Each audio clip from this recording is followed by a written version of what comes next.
Welcome back to Kana Bridge of Spirits. So let's continue. If anything, the whole pronunciation thing that we also mentioned in the previous part reminds me of how a lot of people pronounce Sekiro for a while.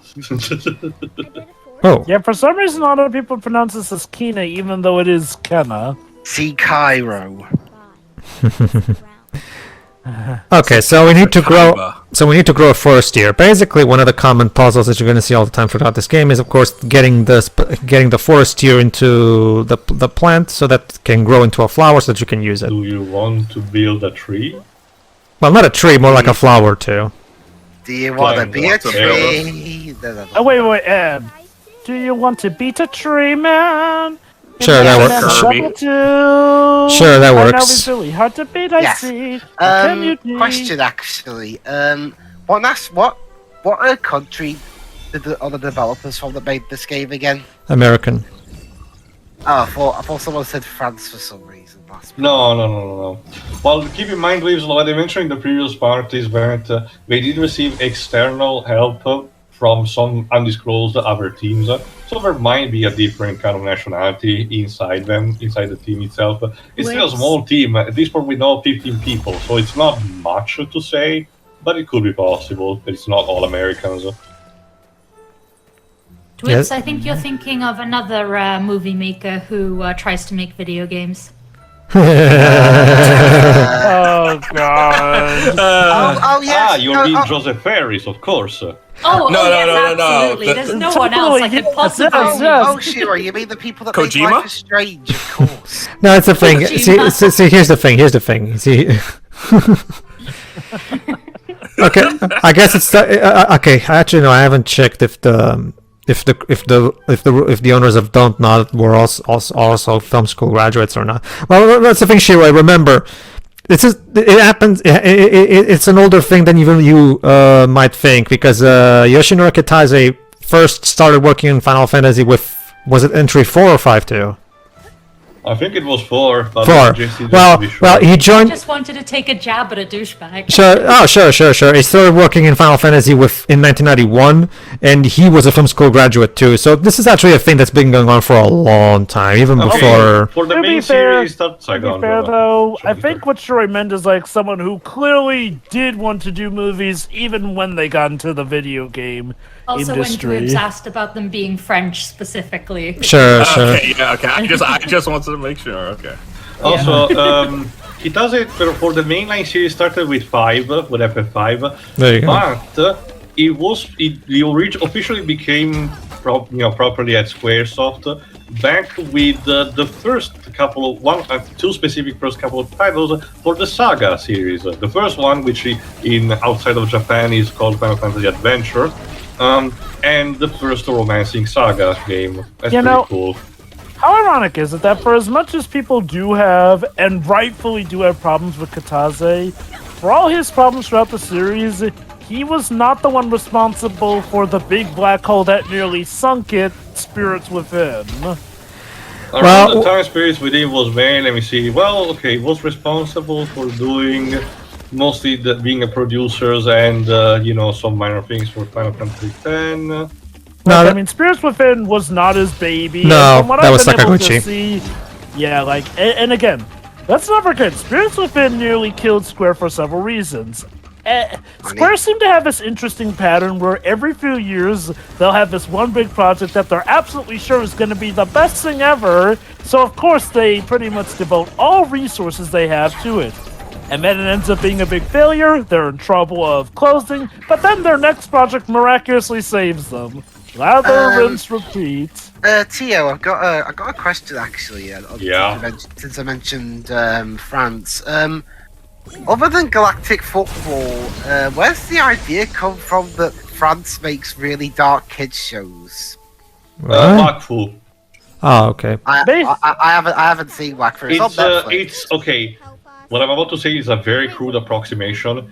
It's similar in a lot of things to Avatar: The Last Airbender, but it has a general, more adult kind of theming, in a sense that there are darker things and sometimes a couple of adult jokes slipped in.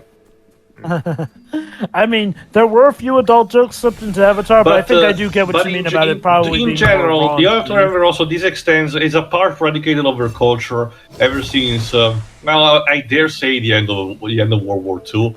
Because if you remember, we have stuff like a lot of comics, including Asterix, do regularly take jabs at our country with stereotypes, both in terms of name and sometimes physically, which, again, for this day and age in America feels, potentially outrageous. But in France, it's been a common thing for a lot of decades, and it's mostly just for them played for less rather than trying to be offensive on that front. So they do have a reputation of being this by default. Similar thing to Belgium. And sometimes Canadian shows, though admittedly not as much as French ones. I showed. There was Pedro I have to say there was a Canadian. And there was some adult jokes in there, like with the Statue of Liberty. Yeah. Says. Total Drama literally has one of the protagonists. Technically antagonists. The first season literally had one of the main characters topless. Yep. Yeah. And to think, and you know what's cool? That show got shown on Cartoon Network. Mm-hmm. And no, not the Adult Swim section. No, the segment meant for kids. That's why we called it Cartoon Network. There was a Canadian show that Adam from YourMovieSucks.org did mention sporadically in his childhood nightmare video. Oh, sorry. Yeah, we're about to get. Speaking of childhood nightmares. I think we're about to meet Taro and least someone screaming for Benny and Saya.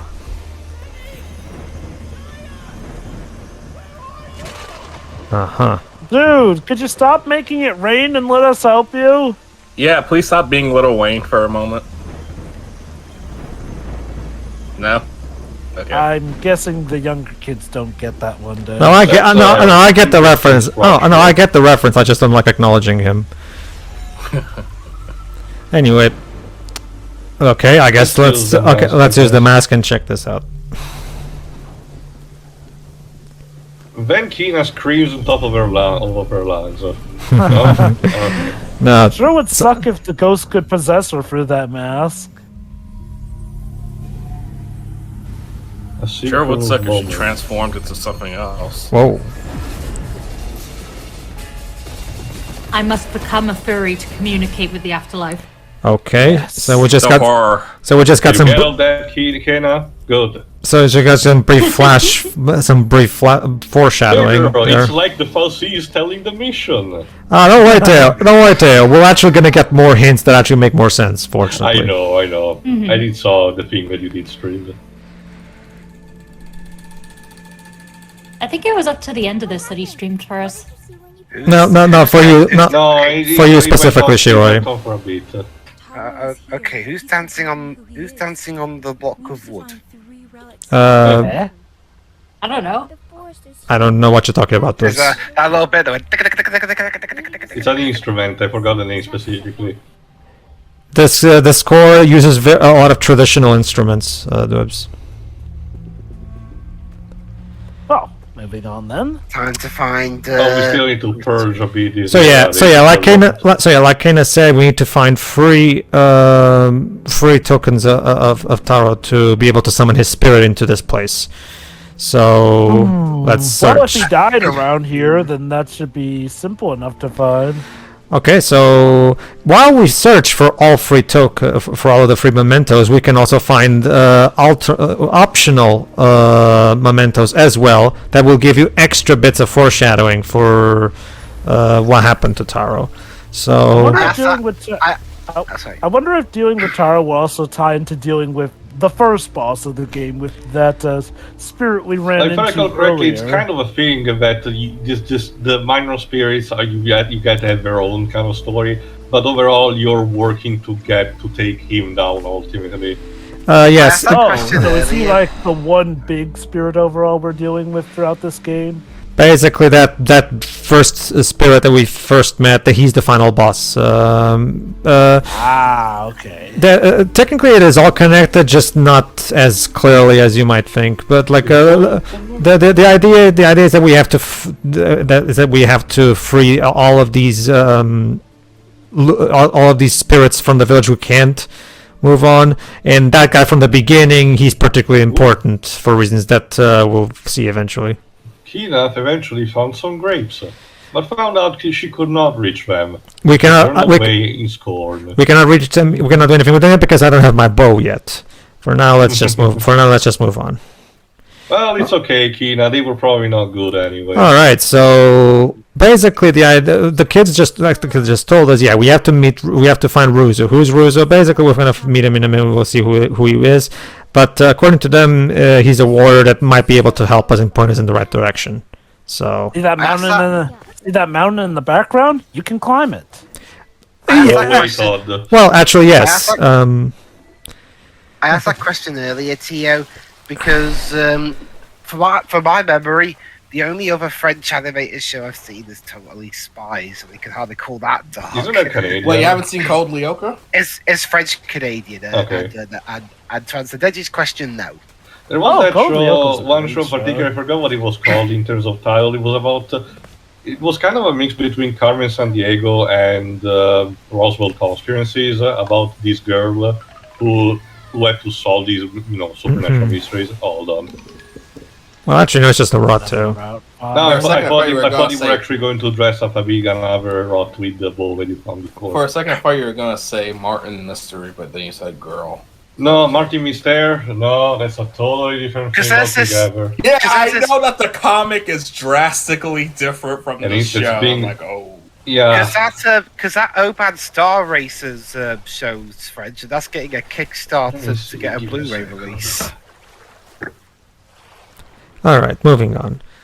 I heard of it, but it was advertised around here. But I can also talk about something about with this game while we wait. I didn't mention this in part 1, but I did notice that when Pedro streamed the game, in also a throwback also a bit to the PS2, GameCube, Xbox, OG Xbox era of platformer, this game actually does provide a justification for Kina's double jump, surprisingly enough. A lot of games don't do that, and again, it's not like we're obligated to do that.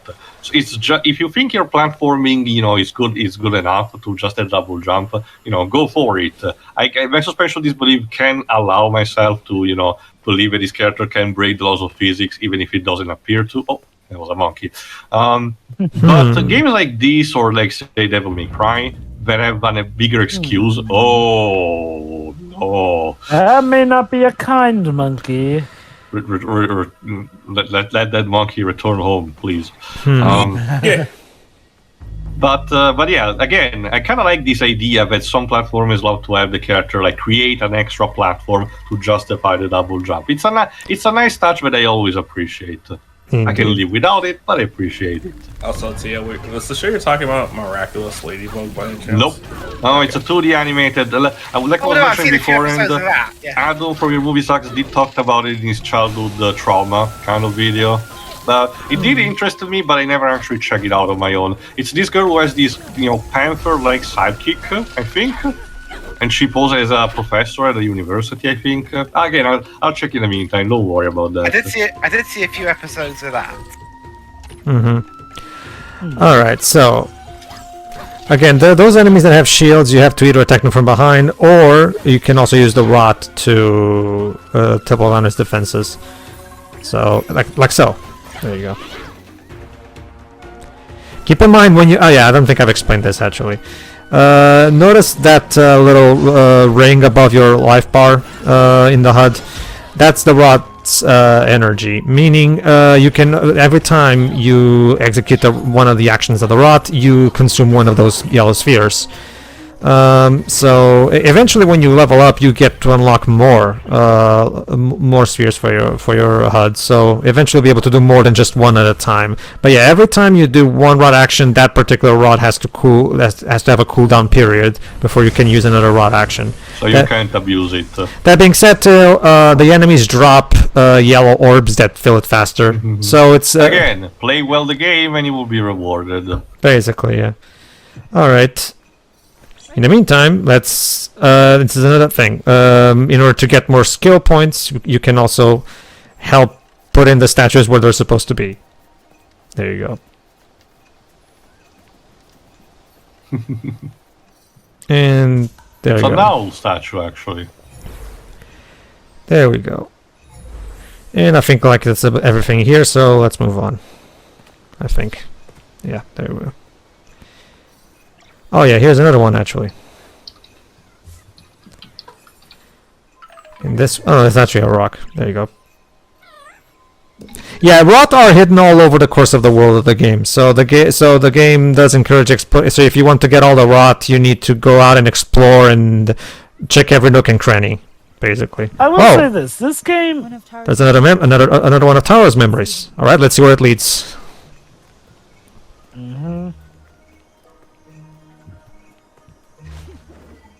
Slow down.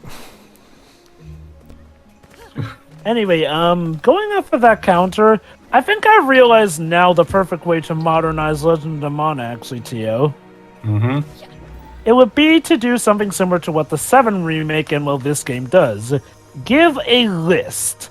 Not necessarily a list showing what all the quest names are or what to do, but let you know, oh, you can actually still do this before a certain part of the game ends and whatnot, essentially. Hello.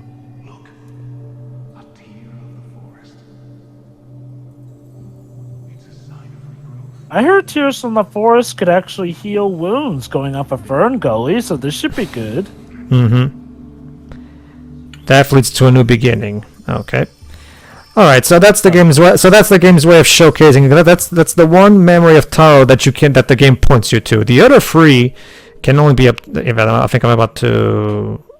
No, I think I'm about to unlock a skill. Yeah, we'll unlock. Yeah, parry counter. I think. So what about the other 3 memories? Basically, the game points you to that particular memory of Taro to showcase to you. There you go, Taro. And as you can see, there are 3 tokens and 4 memories, as you can see in the bottom right corner right there. You only need to get the 3 mementos to move on for the main story. That being said, the memories themselves are optional. So basically, if you want extra foreshadowing for what happened with Taro, you can also try to get all the memories. Basically. I'm guessing for each of these, you're going to get all the memories to show off as much of this game as possible. Very good. The memories the memories are relatively easy to find. They're usually alongside your path. Go on. How much you said this game is relatively linear? Is it as simple as, just looking to this side of the road or whatnot to find the extra memories, or do you have to do some backtracking? Let me put it this way. It's linear in the same way something like Sands of Time is linear. Like technically the main path is linear, but you can always veer off to do extra stuff every now and then. Exactly. There you go. Anyway, again, Jove, it's a throwback to games of that era, basically. Go on, Teo, you were saying? I found the series I was talking about, the Cyber Sticks. It's based on an Argentinian comic book series from the early 90s, and it was a Canadian-Japan co-production because it was animated by TMS Entertainment. It had a very small run, only 13 episodes. I know this. But again, I was interested enough to I will probably check it out at some point in the future just to see. Hilariously enough, apparently the original comic book series might have given James Cameron some inspiration from one of his products called Archangel. Not the first time it happened, something like that, considering what happened with Avatar. Are you talking about that CGI movie that came out 2 years ago? No, Dark Angel is a series that came out in the early 2000s, I think. Wait, this was a Fox one? Oh my god, is that gonna appear on Disney Plus too? Probably. Probably. Look, even with Avatar, the James Cameron name still does help put seats in theaters and does pay a lot. Granted, we'll see if that still holds for Avatar 2, because with that, it's okay. If Avatar 2 is actually legit good, then yes, all the more power to it. But if it's as dull as the first Avatar movie was, then, well, I guess the name of Cameron really will be put to the test to see how much it still sells. So Ruse lives somewhat. This looks like a Breath of the Wild shot. Nice. So Ruse lives somewhere in there, but the tree. Notice how the trees are brown. You know what that means? Corruptions, more corruptions. So which means a more spirit shenanigans. that's the thing, Jova. Usually, this works kind of like an old Zelda game in the sense that if you want to eliminate all of the corruption of this particular area, the first area, you have to save Taro Spirit because he's the primary. He's the primary spirit of this area. So again, it works pretty much like a Breath of the Wild Zelda game in that sense, where there's always some kind of difference. As I make you understand, is that you do not get a specific weapon that you need to use to defeat the boss. No. Like the only two weapons, the only weapon you have is actually the staff, because even the bow is actually the staff. Basically, you're not going to actually get a bow. Instead, you're going to actually get taught how to use your staff as a bow. So have to multitask there. Mm-hmm. Yeah. You know. Okay, this might sound messed up in a way, but I just realized since you have a staff with a crystal on it, and this is very Zelda inspired, I was for a brief moment I was thinking of Star Fox Adventures. Oh, I thought you were going to say that it made you think of Attack and the Power of Juju. Well, Deji, that is yet another game from that era that this game is harking back to. So yes, that is true. Okay. Also, we really need to hurry up and. Do you not have good memories? Do you not have good memories of Attack and the Power of Juju, Dej? My only exposure to that is the TV show, and that's bad. And that was a bad show. Like what? As you can see, that the video game was based on the TV show, or vice versa. No, Nickelodeon and THQ made the games first, and then, since they were successful, they went on. So yes, Pedro. That being said, like I said, the game has the occasional modern touches. Like it also has Uncharted style climbing, and other small little aspects to it. So the game is not like stuck in the early 2000s or anything. No, the game still does just enough to update it to modern sensibilities. There's nothing wrong with it taking those cues anyway. Oh, definitely, Java. Let's not forget what happened with a certain 3D platformer that we played recently. So yeah. Which one? Balan Wonderworld. Oh. Anyway, basically, too, the thing with Attack on the Power of Juju, that was Nickelodeon having one of their first shots at, what they wanted to be their new big cross-promotional franchise. The thing that was going to span from TV shows, video games, comics, the whole shebang. Put them in Nickelodeon All-Stars Brawl. No, that's doesn't work because it's less of an original. Speaking of side activities, here we found Spirit Mail. What does it do? It's belonged to one of the villagers, so we had to return to their house in the village, and the location is marked on your map. What this basically boils down to is there are various side quests involving a specific house in the village that is filled with corruption, and you can't get in because it's way too steeped in. However, if you use the spirit mill that belongs to that specific house, you'll be able to unlock the barrier, and there you can start cleaning that house of spirits. And if you do so, you'll be able to save those spirits and help them cross over.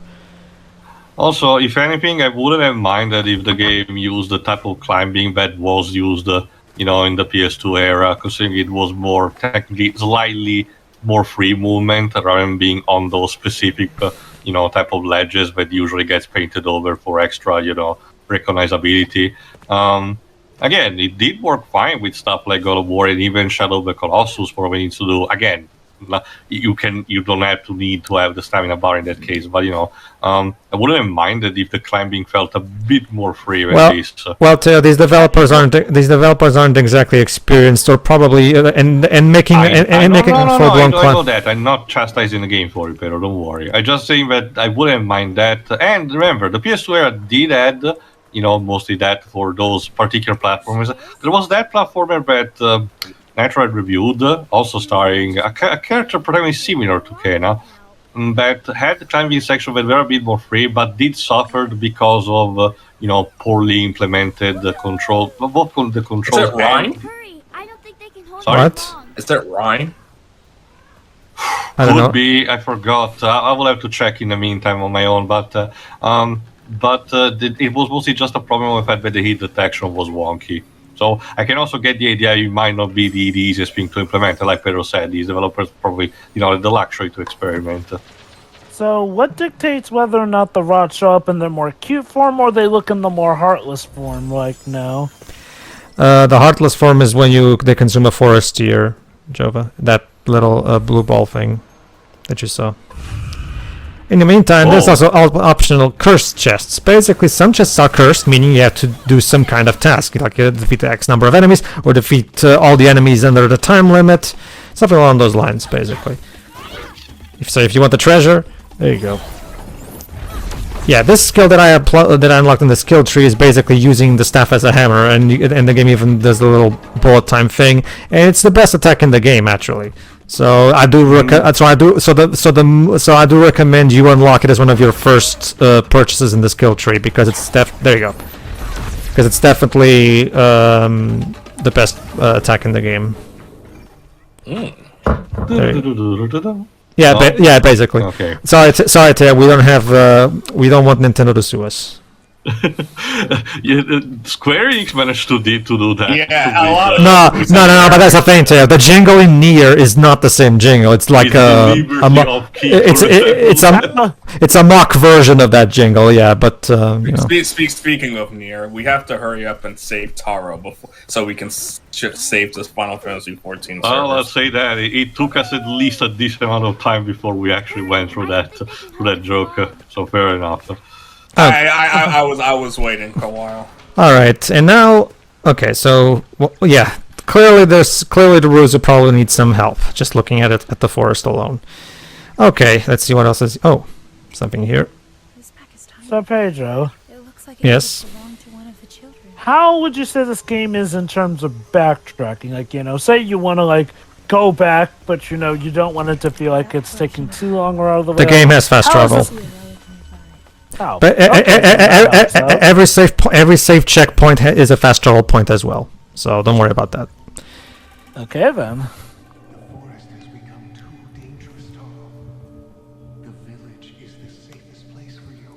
Yeah, about that Ruzo. Turns out it wasn't either. That place wasn't safe either. Oh. Damn. We didn't know that.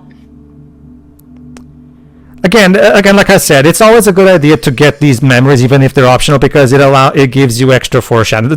Technically, all these things that you're learning will be told to you at the end of the chapter in the primary cutscene ending and everything.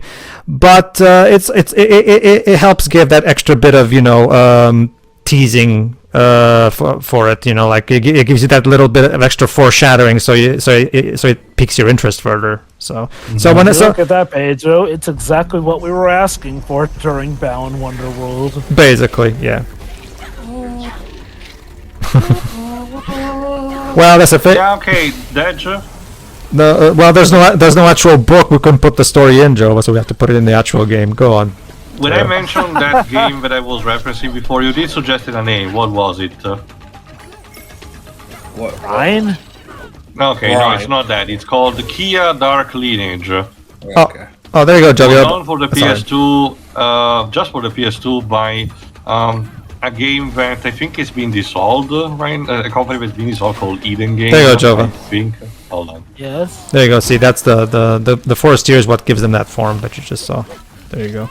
No. I'm talking about the rot that accompanies you. Oh, see. Oh, yeah. The Right. rot wisps. They're just rot, but yeah.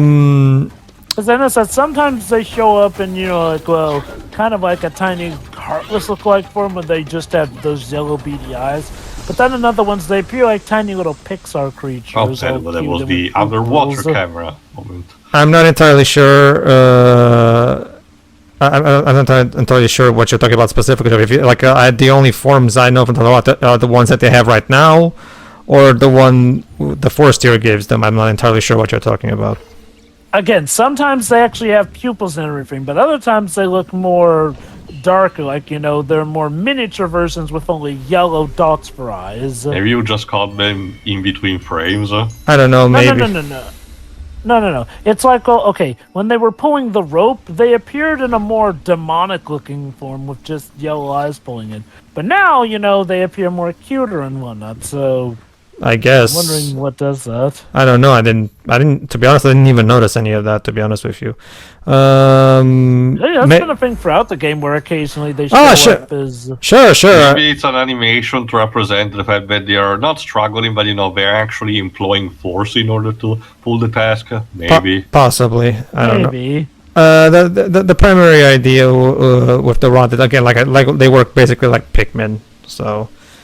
All right, everybody. In the next part, we will continue to explore, and we'll finally meet Ruzo. See if he's okay. See you then. See ya. Yeah. See ya. Yeah.